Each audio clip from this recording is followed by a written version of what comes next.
Namaste, healthy life by doctor Thombare या YouTube channel आपलं सर्वांचं स्वागत। आज आपण जलगायत्री मंत्राचे महत्व पाहणार आहोत। आपल्या शरीरात जल तत्व हे 60 ते 70% असते।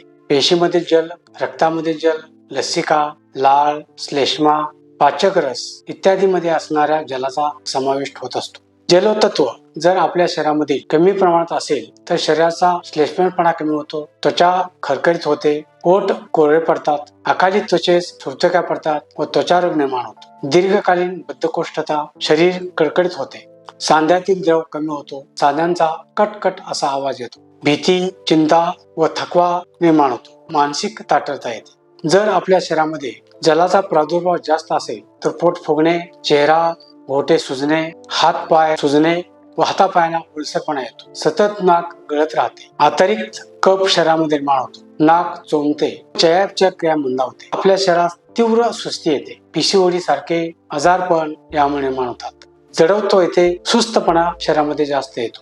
वरून यासाठी जलगायत्री मंत्राचे पठण जर केले तर निश्चितपणे आपल्या शरीरामध्ये जलतत्वाचे संतुलन राखण्यासाठी या जलगायत्री मंत्राचा उपयोग होतो।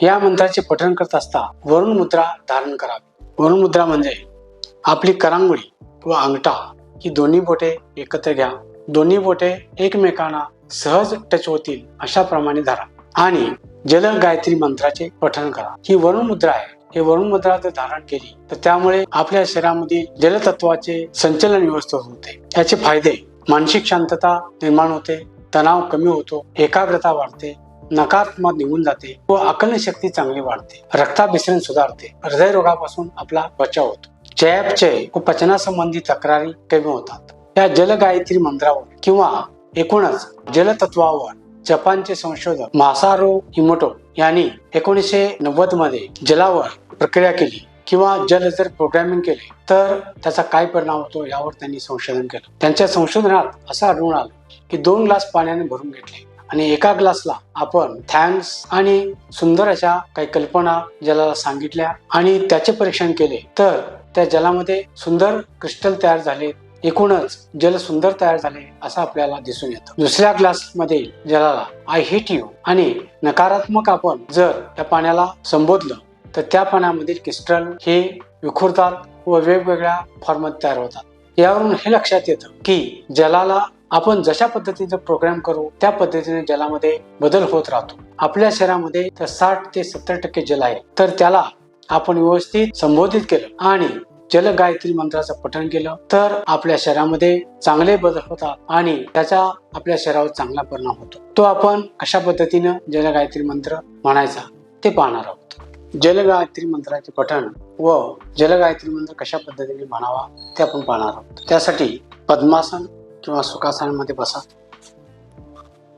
वरुण मुद्रा धारण करा, आपले करंगळी अंगठा एकत्र घ्या, बाकीची बोटे स्ट्रेट ठेवा, गुडघ्यावर हात ठेवा, पाठीचा मणका ताठ, दृष्टी समोर ठेवा। हा जलगायत्री मंत्र ओम जलबिंबाय विद्महे नीलपुरुषाय धीमहि तन्नो वरुण प्रचोदयात असा आहे।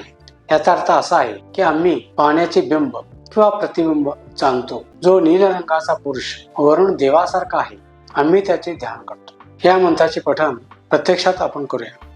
ओम जलबिंबाय विद्महे नीलपुरुषाय धीमहि तन्नो वरुण प्रचोदयात।